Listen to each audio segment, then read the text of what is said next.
got the latest Lakers rumors. What will their offseason plan look like? Is there a New York Knick that makes sense for this roster? On his Giannis Antetokounmpo, he talks about his future. Will he explore life outside of Milwaukee? Also, Michael Jordan is joining NBC for NBA's telecast next year. All that more coming up next on The Big Lead.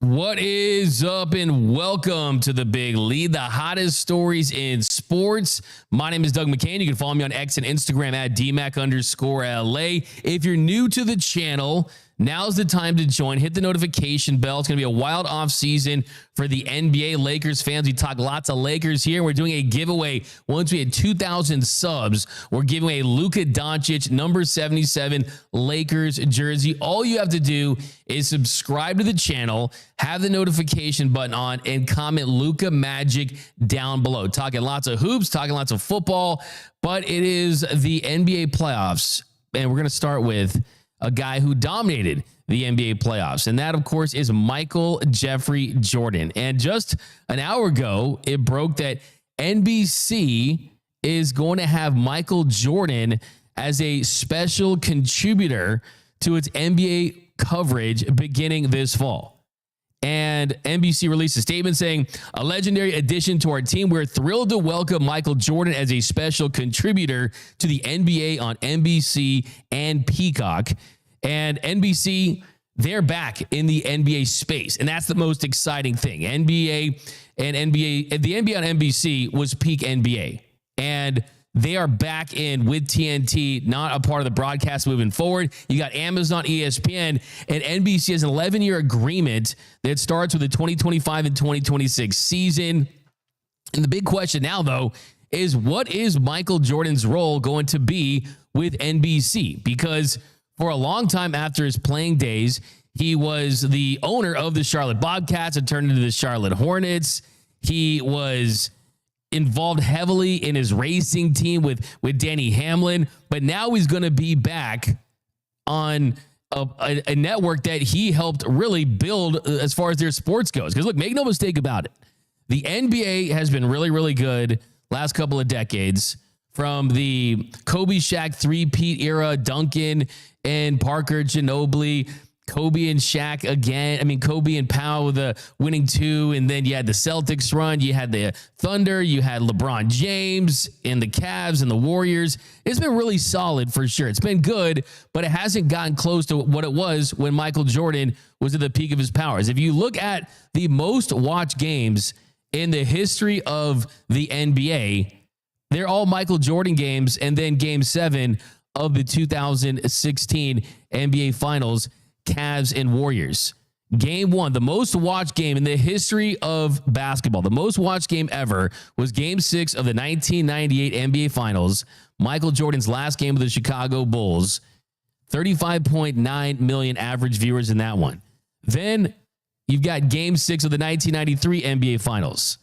32.1 million. That's when Michael Jordan was really at the peak of his powers athletically. This is before his first retirement. Then you've got Game 5 of the 1997 NBA Finals, the flu game. Then you've got Game 5 of the 1998 NBA Finals, 30 million. So basically, when it comes to moving the needle, Michael Jordan is the needle. Not only is he the guy that brought the most eyeballs to the game, Stephen Curry, Kobe, KD, all these guys have been great stewards of the game. They're not Michael Jordan. In fact, they're not even close to being what Michael Jordan was as far as bringing in viewers. You look at Michael Jordan's documentary, The Last Dance, 9.0 rating on IMDb. It's widely considered to be it's basically there with Ken Burns' Baseball as the best sports documentary of all time. You look at the shoes, doesn't come close. The jersey says. So having NBC back with Michael Jordan, it's going to be exciting. Even if it's him just FaceTiming from the golf course, smoking a cigar, giving his FanDuel picks. If you could say Michael Jordan is coming up next, that is going to be huge because the NBA, these playoffs have been fantastic. I'm kind of a little concerned about the conference finals, especially if you're going to get small markets. But I think there's going to, the Pacers and the Celtics or the Knicks. I mean, hopefully the Knicks win that series. We'll talk more about that. But Michael Jordan being back on NBC, it gives you the nostalgia, man. It's going to be pretty awesome. All right, let's switch gears to Lakers rumors.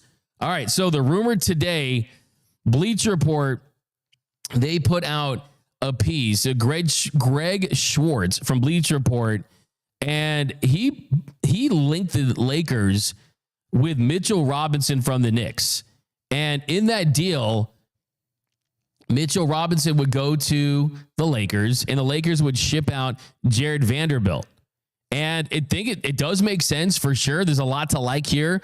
I think that Mitchell Robinson can help the Lakers more than Jared Vanderbilt can help the Lakers. And the Knicks, you already have Karl Anthony Towns. And then with that, Robinson, you're basically going to the bench, hasn't had the same role. He's young. He's 27. He's a true 7-footer. He plays his role well. He's great as an offensive rebounder. He's blocked 2.7 shots per 36 minutes in his 7-year career. That gives the Lakers that rim protector that they've needed. So I think this is a really good move because then you could still keep Austin Reeves if you're not going to ship him. I am of the belief if the Lakers don't trade Austin Reeves this offseason and run it back with the same core, then the next couple years about the Lakers are just about LeBron's farewell tour and watching Luka Doncic go for the occasional 40-piece, but they won't be legitimate title contenders. That's just my personal belief. I'm pretty sure you can clip this and run this in a couple years, and I'll be right if that's the case. But I think with Mitchell Robinson in the fold, it would allow you to make a move and then make another move as a possibility. But Mitchell Robinson, I think, makes sense. I like this as a possibility. You're taking advantage of them having a player in Karl Anthony Towns that limits what they can get from Robinson moving forward. And if you're the Lakers, Jared Vanderbilt, he's fantastic at what he does, and that's go on the court, create chaos, be a disruptor, not someone who's going to be a massive contributor on the offensive end, but he is certainly someone that he brings a dynamic that's rare in this league where, hey, it's not just about me finding a corner three and seeing how many threes I can jack up. It's someone that can impact the game defensively. So I like this move. J-Rob, what do you think about the possibility of Mitchell Robinson on the Lakers? I think it fills a need. Obviously, they need a center. My only concern is his free throw shooting. That's whack, pretty bad. The whack of Mitchell being able to come back into the NBA where you're doing like a hack and shack situation. That's something that I would watch because they are exploiting that in this series against Boston.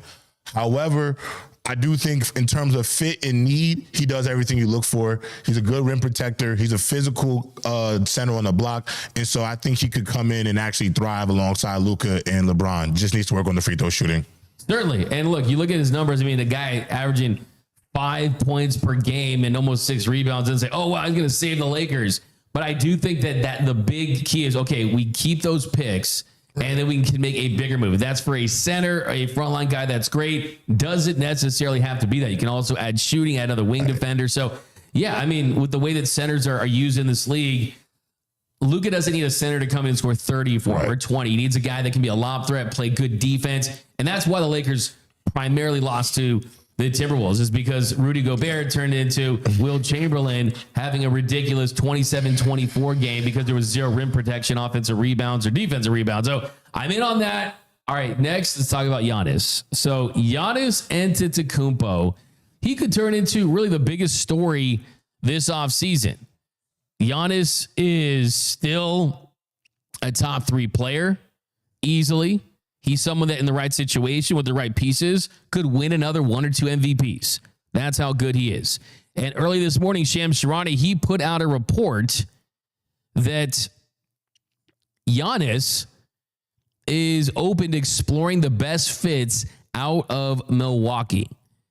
And this is from Shams Charania, who said the 2-time NBA MVP has not made any firm decisions on his Bucks' future after the franchise's 3rd consecutive postseason exit in the first round. But for the first time in his career, Antetokounmpo is open-minded about exploring whether his best long-term fit is remaining in Milwaukee or playing elsewhere, league sources told ESPN.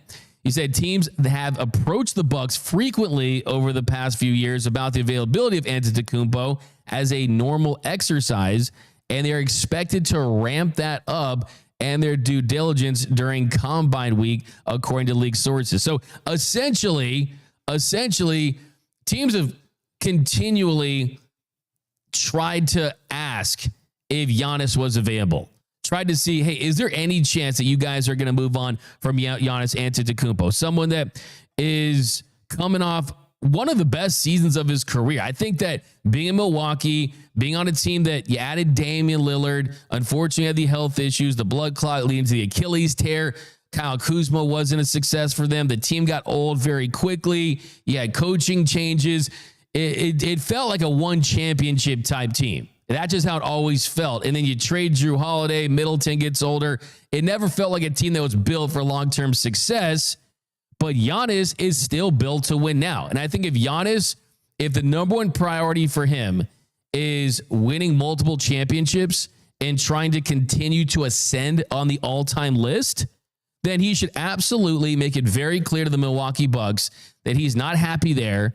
And either they bring in some pieces, which they don't have tons of assets to do, or you find a way to facilitate a trade, because Giannis is a guy that he gets a couple championships and he's right there with a Hakeem, Olajuwon, and guys like that. I mean, Nikola Jokic, he's got the 3 MVPs, the one title. Giannis, if he wins a couple titles, you could kind of be in that conversation. I think Duncan and Kobe and guys like that might be a little too high on the all-time list for him to approach, but it's going to come down to winning a couple more titles if he wants to get in that top 15 to 20 range, kind of with the KDs and those guys. Because right now, I think for Giannis, it's, hey, my man is the freak. It's one of the most perfect nicknames in sports. He truly is the Greek freak. It doesn't make sense to be this athletic, this dominant, and he just needs more postseason success. But look at the numbers. He's coming off a year where he put up 30.4 points per game, 11.9 boards, 6.5 assists on 60% shooting in 67 games. This is what we dreamt of Zion being. This is just, but he makes it look normal. He's top 3 in MVP voting, and it's his second consecutive season where he's put up 30, 10, and 5 on 60% shooting. No player in the history of the NBA has ever done that once. Giannis Antetokounmpo is underrated at this point. Underrated, underappreciated, and deserves a new team. Even the playoffs, he put up 33 and almost 16 boards and over 6 assists. This guy still has prime years left, and he should help a team. So the question is, who should trade for Giannis? Where would I want to see him go? I put out a video about Giannis and the Lakers. Look, it's going to be very difficult to get him in LA. I know it always feels like the Lakers get what they want, but the Milwaukee Bucks, they're going to have better offers than what the Lakers can offer. When you look at Reeves and the 2031 first round pick and a couple pick swaps and things like that, that's not going to be enough to get his services when you have a team out there like the Houston Rockets. I think the Houston Rockets are the team that needs to go out there and trade for Giannis. They've got the draft capital. They've got the finances to pull off a deal. You've got a Rockets team with Thompson and Green and pieces. You got the history of centers there with Hakeem. Even you got Hakeem and Yao Ming. They've always had great centers. Dwight Howard, right? There's a legacy of centers and big men down in Houston. So I think that would be the number one team I'm looking for Giannis, the Houston Rockets, getting on the phone, using the picks, using the finances, everything they have to pull off that deal. And then you're right back as a title. You were a 2 seed this year without him. Think about what that team could look like with that youth. Giannis could 100% win another 1 or 2 titles if he gets. Houston wins titles, right? They've won a couple titles in their franchise's history. And then I think the Thunder, we'll talk about them a little bit here in a second. I think they're in a really good spot to win that series. You've got 2 of the next 3 games at home. They've been the better team for 80% of the games that series, essentially.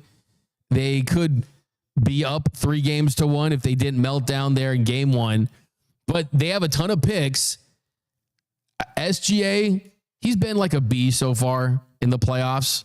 if we're being completely honest. He hasn't been like an MVP A type losing his mind. He still could get there. He was really efficient in game 2, but he hasn't been elite. He really hasn't played like an MVP so far in the playoffs. And the only postseason wins he has, SGA, are beating an injured Grizzlies team and an injured Pelicans team, right? So I still think SGA is really good. I still think he's a top 3 player in the league, but I worry about their third guy. I don't know if Chet is really the third best player on a championship winning team. He's kind of got cooked a little bit on defense. He's basically a 15 point per game scorer in the NBA. I think Jalen has been their best player consistently game after game for them, as far as a guy you can really count on. Jalen Williams has been really good. But let's see, if the Thunder win this series, I think they probably go on to the NBA Finals, have a good chance to win it all. If they lose this series, I think that the Thunder should absolutely say, okay, we've got a 27, 28, 29-year-old SGA. If you put him with Giannis and Williams, then you have 3 of the best 20 players in the league and then 3 of the best 5 players in the league on the same team. So I would certainly try to trade all the picks for Giannis. And the third team, too, I think it's really interesting, is the Spurs. I mean, they have 3 tradable first. You got that really valuable pick swap for the 2030 pick swap with Dallas, only top 1 protected. The salary matching could be a little tricky there, but that's an interesting team. But the team, it's got to be the Rockets, man. I mean, they're below the first apron. They can take back 125% in salary. You have 5 tradable first round picks.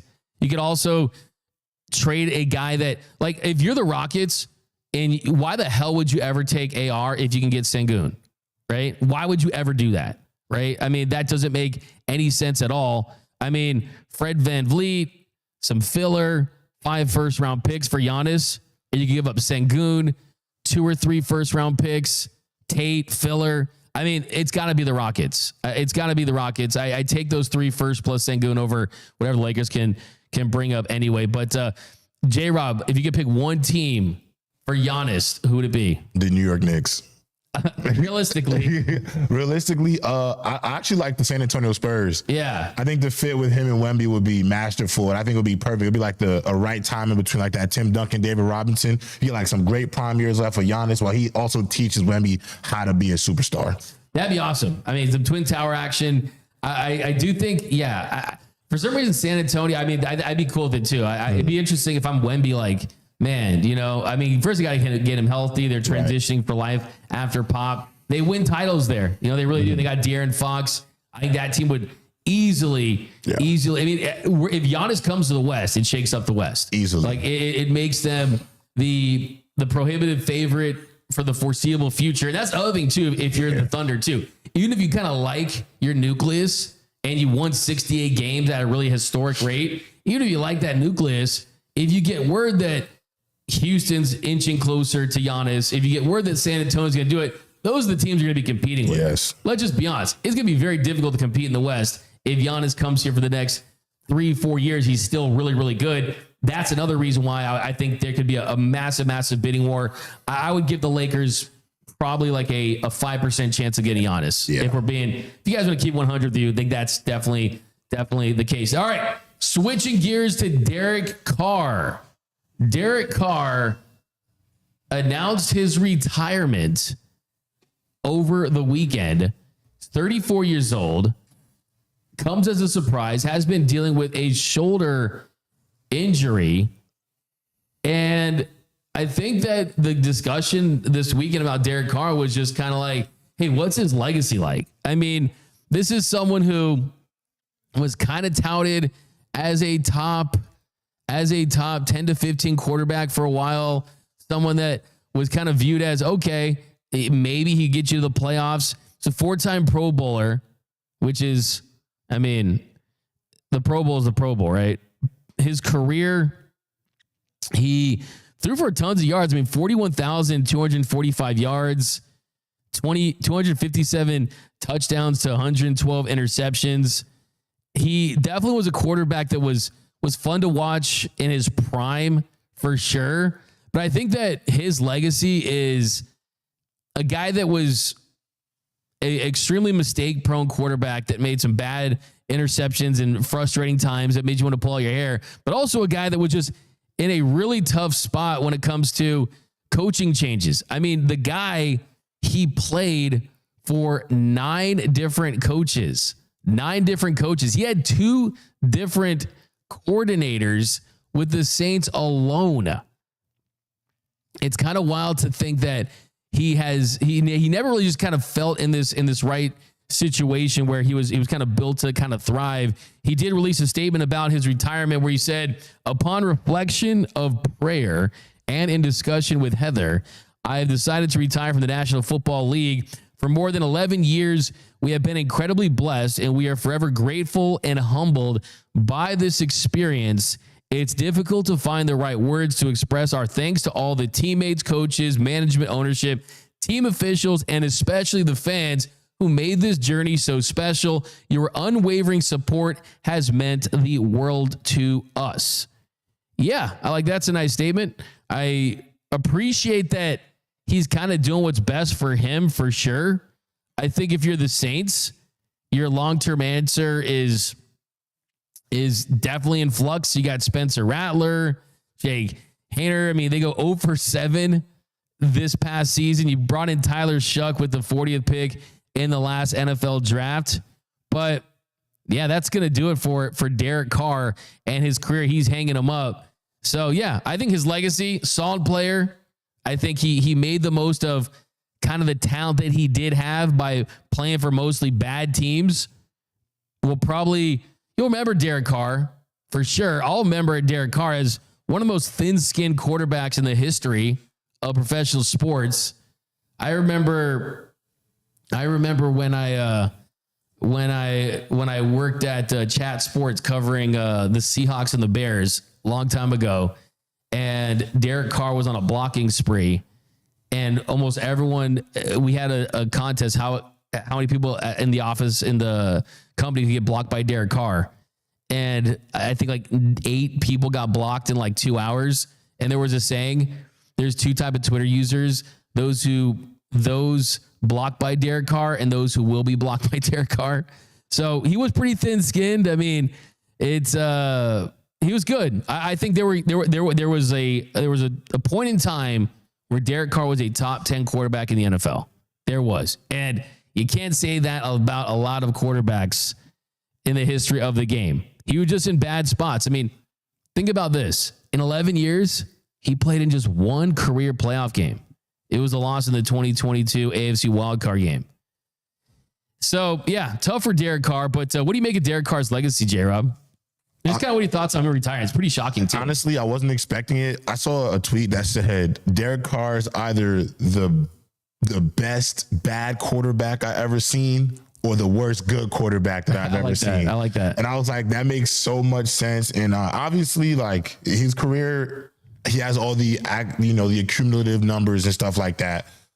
There's no real highlight to the career where you would say, does he have a case for the Hall of Fame or anything like that? But he'll have a great career on television for sure. Yeah, I think so too. I think he's got kind of that in his bag a little bit for sure. I definitely think that. I mean, when you look at just kind of before the injury in 2017, he was really, really good. But after the injury, he just was never the same. And unfortunately, that's just kind of the case with a lot of quarterbacks. How many years can you get after the injury? Right. How many years? And I will see if I'm the Saints. If I'm the Saints, I would have taken a much bit now it's Jador Sanders. I think I'm on the Saints. Yeah, what do you have to lose with the upside play there? Yeah.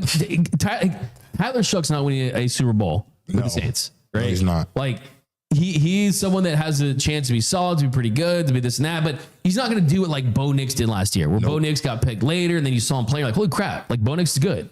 You know what I mean? That's not going to be the case with Tyler Shuck. Yeah. If I'm the Saints, Jalen Milroe, Jador Sanders, guys like that, now, they had to have some type of inner feelings towards the possibility of this happening.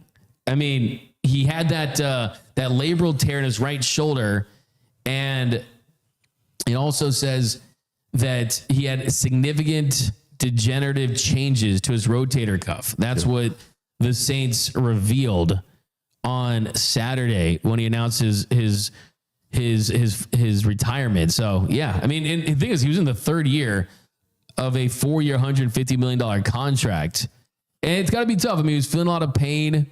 He did say that surgery was an option that would have jeopardized his entire 2025 season, but that there would be no guarantee that Derek Carr would be back to the level of strength and function and performance to play at the level that he was accustomed to. So yeah, I mean, he made the ultimate decision to hang him up. Hang him up. Now let's have some fun here. Let's see if we can guess his career earnings. I promise I'm not looking. So the top two is Rodgers and Stafford are the top two all time. Right. And they're around like 350. I'm going to say Derek Carr, man, I'm going to say like 244, 112. Let's see what it's at. His career earnings. I'm probably way off here, by the way. I think that's a good number, though. You think so? Yeah. First of all, I can't even find it. I didn't click on the right thing. If he made $300 million in the league, I'll be really surprised. I know Kirk Cousins is at that number. Maybe it's like under 200. Let's see. Got to be under 300 million. Well, I think it might be under 200. Let's see. Suppose like career earnings, Derek Carr. Don't give me a round number. This is why I hate AI. They hit me with 200 million. Really? Yeah. No, that's not how this works. No, we need the exact number. Do better than that. Yeah. All right. So his career earnings. Here we go. Now we got the.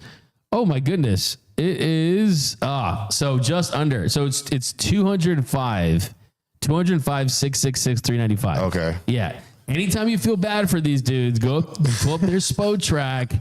He's chilling. I mean, yeah, exactly. His life's not gonna. Not playing that last year, the 150 million is not going to change his life. He's not going from flying private to Spirit Airlines, which is not bad because I love Spirit Airlines, ultimate of the skies. But he can be just fine. Now, speaking of quarterbacks, how about the biggest storyline, really, I think, in rookie camp, and that is Shedeur Sanders and Dylan Gabriel. There was a funny moment where Dylan Gabriel and the quarterbacks were on the knee, and then his teammates are doing the Shedeur Sanders kind of like watch celebration, which has to be kind of awkward for him. Like, hey, is that your guy? You know, he's got to come up with like a bracelet one or a necklace. He's got to have his own celebrations, kind of the moral of the story. But it's interesting because I watched a couple of different reporters and appearances from people that were at these camps. One person said that Dylan Gabriel had the stronger arm, it was better, and understood, moved around the pocket more, had a tighter spiral, stronger arm, better touch. And then there were other people that said Shedeur Sanders was better and that it wasn't even close. So it's rookie minicamp. These dudes are playing tough touch football without football pads on. But, I mean, he's got the number 12 on. He's wearing the Brady number. I think he carried himself pretty well with the media. The highlights that I saw, he was pushing the ball downfield, looked better in the pocket. I mean, to me, 6'1" matters. Like 6'1" matters compared to 5'11" at the NFL level. At 6'1" with an arm, you can operate. 5'11", you got to be Kyler Murray. You got to be extra special, extra fast, extra strong arm. I just don't see that with Dylan Gabriel. But look, I think that this is turning into something pretty interesting amongst Browns fans, where they're kind of being forced to, okay, we got to pick our guy. Like, okay, are you rooting for Dylan Gabriel? Are you rooting for Shedeur Sanders? Root for both of them. You want both of them to be good. That is what's going to push the other, first of all, but also you want to have as many pieces as you possibly can. So I liked what I saw from Shedeur. I like what I've heard from Shedeur. The more I see him in this Browns uniform, I feel like this could be the very best situation for a guy that, hey, let's be honest, in high school, in college, even though he did play behind bad offensive lines, when it came to earning his spot on the team, all that stuff was a lock. All that stuff was cemented before he even put his cleats on the grass. I think that we're going to find out. I don't think anyone knows, right? I think we're going to find out if Shedeur Sanders is built for this, if he's willing to dig deep and win a quarterback competition, win a NFL fan base over, win a organization over. Remember, where he was picked, he could be gone and no one would lose their job. right? If you take a quarterback in the top 5 picks and you pay him $40 million and they're bad, then you lose your job, right? Shedeur Sanders could be awful and wouldn't change anything in the Browns building. So for him to turn heads, earn a spot, he has to be extra good. He has to be great at everything, leadership, in the meetings, game planning, on the whiteboard. So I hope that he's embracing every single element of being a quarterback in the National Football League. But I like the fact that it'd be one thing if he was going to a team that had an established starter and they just took Sanders late as a favorite to Dion, and just because they kind of feel bad for the guy. But no, he's going to a spot. Everyone can compete for the job. That's what Kevin Stefanski said. If you're a quarterback in this Browns organization, Joe Flacco, whoever it is, you're going to have a chance to earn the spot. And they took a dude in your same class that was right there with you for being one of the most productive quarterbacks in the sport. So all these things are things that add fuel to his fire. And I like that for Shedeur Sanders. I think that we're going to see if he can elevate and get to the next level of what he can bring as a quarterback with all of this pressure, all this adversity around him. If he can handle it, maybe it accelerates his growth. But J-Rob, I got to get you in on Shedeur Sanders talk. So what did you make? I thought it was fun. Like, just kind of like, I don't know, you hear me saying, like, I thought it was funny how, like, literally there were people saying that Dylan Gabriel was like so much better. And there were people saying Shedeur Sanders was like so much better. I'm like, were you guys at the same practice? Like, you know what I mean? Like, there was a lot of differences between the perception of how they played. Yeah, you could tell that Cleveland Browns media and the fan base is a bit divided on this situation. It's obvious, even the media members, as they talk about both players as they performed in minicamp. I love the fact that there's just so much competition. I mean, the Browns really are a shoo-in to get Hard Knocks. I feel like if you don't get them Hard Knocks, you're not thinking straight HBO, because everybody wants to see what's inside that locker room. And D-Mac, I think you hit it on the nose. The fact of the matter is, Shedeur, Dylan, they can both compete to be the day one starter. Everything is out there in the open. This is probably the best quarterback room you can go to if you're a 5th round draft pick, if you're a 3rd round draft pick, because we love Joe Flacco, but there's a reason why he's bounced around on the back end of his career. And Kenny Pickett, yes, he was a former 1st round pick, but I think you and I both know that there's a reason why he has to wear 2 gloves to throw the football, and having to go into Cleveland where it's cold in the back end of the year. I don't think Kenny Pickett is that guy that is going to carry that franchise. So if they're interested in winning football games, I do give Dylan and Shedeur a good shot at this at the starting job. But I find it so interesting that you would look at Shedeur Sanders and think that he was drafted in the 1st round the way that he has been covered, especially over the last 72 hours. I love that. It's a great point. And here's what I would do. If I was the Browns, I would lean towards, if you can earn the job, right? If you can earn the job, it looks like they're all pretty even. And then there's moments where he's playing better than them in scrimmages. And once we hit the regular camp and you're into preseason and he has some moments, I would actually lean towards wanting to start Shedeur earlier, because then if he's great, you look like geniuses. He's a guy, look at how they rallied around Jameis Winston, even though they didn't win a ton of games. Yeah, he has the charisma to where a locker room would rally around a guy like that. I mean, imagine when Dion showed up in the locker room before it was started. I mean, like, what are you supposed? You're not going to love his son, right? Like, it's Dion freaking Sanders, right? There's that, and also if he comes out of the gates and he struggles, then it's like, see, he's not our quarterback of the future. We can move on. Let's tank for Arch Manning or whatever we think, because we did get those picks with the Jacksonville trade. I would start him early, because then if whoever you start does not have success and the Browns start 1-4, 0-4, get off to a rocky start and the defense is playing well, or you see some promise, everyone's going to want Shedeur Sanders just for the story of it all. So I think that they're kind of damned if they do, damned if they don't with Shedeur. Yeah. And I think for him, he thinks he's that guy. Like I always talk about on the show, like, you have to be absolutely delusional to get to this level. I guarantee you, like, he thinks he's better than Cam Ward. Like, yes, 100%. Like, polygraph test hooked up to wires. yes, I agree. He would say, yes, I'm better than Cam Ward. I'm the best quarterback in this class, right? And that's kind of the thing. Dylan Gabriel would be like, nah, but I'm probably like 5th. He'd be like very honest about it. Like, no, I'll take it. If you say, hey, Dylan Gabriel, man, you can be a backup in this league for 15 years, but you never a starter, I think he'd sign that. Yeah, I know. Right? Yeah. If Shedeur Sanders said that, we'll give you 15 years as a backup, or we'll give you this this chance as a starting quarterback where you can be a starter. I think you take the starting quarterback. Taking a chance every time. Yeah. And it's the difference. And if you're a Browns franchise that has already signed one of the worst, not even one of the worst, like the worst contract in the history of the NFL, the Deshaun Watson deal, that's how you kind of change the narrative is you overpaid for one.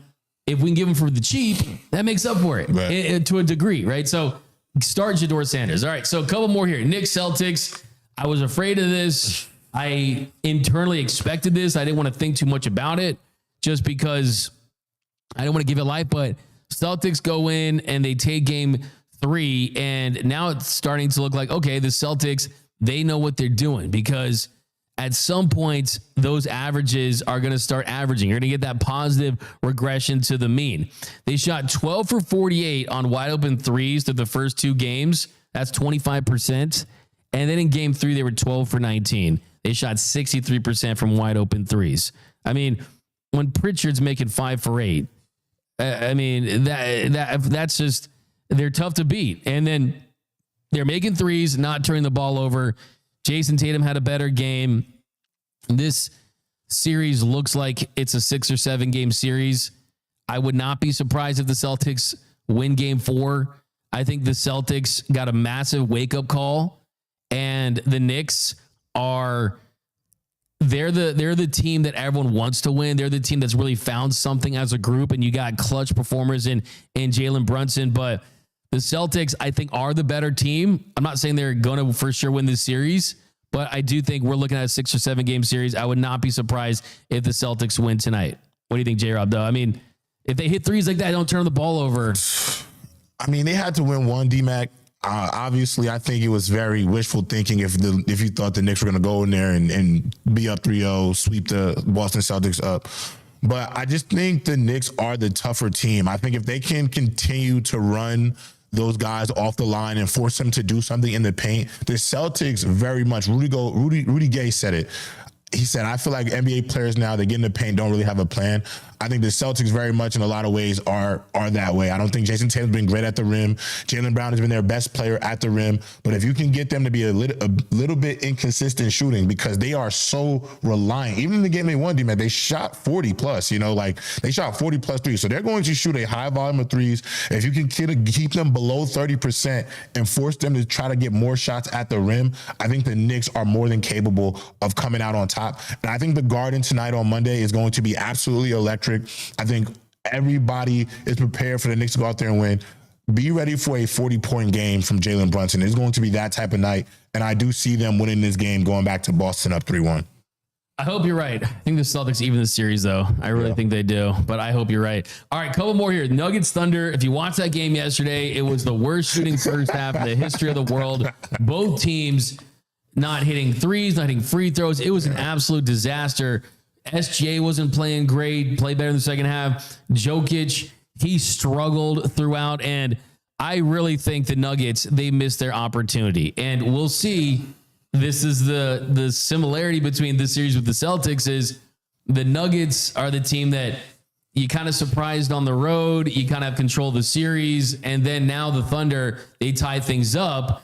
And they haven't played their best basketball, but they tie things up, and now they have 2 of the next 3 games at home. So you got to like the Thunder's chances. If I'm betting on the Thunder to win this series because they've been the better team for like 80 to 90% of these games. And the Nuggets, they could not take advantage. They had a lead. They came all the way back. They had a lead in the second half. Joker just not playing like Joker. And Russ didn't have a great game. He was pretty good on defense for a while, but Jamal Murray, Aaron Gordon, I mean, they don't have the same level of athleticism and depth that the Thunder do have. Yeah. I thought Wiggins hitting some huge shots and Jalen was really good in the first one. Jalen Williams was really good in the loss, and then SJ was bad in game 3. But yeah, then the Pacers Cavs, that series, it looks like it's over, man. The Cavs, they're down 1-3. The Pacers, they're certainly that team that looks like they're on a mission, and that mission is getting to the Eastern Conference Finals, where they're going to be a very, very tough opponent. And yeah, you kind of feel for the Cavs. There's a great regular season, but they're in trouble, man. They're in trouble. And they said after the game, I mean, Rick Carlisle said that they haven't done anything yet and they're playing with everything to prove. They were just in control. I mean, they controlled the entire game. I mean, they were up 80-39 at halftime. I mean, that series is over. The Pacers are going to take that series. But that's going to do it for this episode of The Big Lead. My name is Doug McKain. You can follow me on X and Instagram at DMac_LA. And if you haven't yet, subscribe to the channel. Lakers fans, NBA fans, NFL fans, this is the place for you. Got some comments down below, so we'll hit those ones on Dodgers Dugout. Nando and Craig Osterberg. It's cool to see you guys for sure. But that's going to do it, guys. Appreciate you. And until next time, I'm out.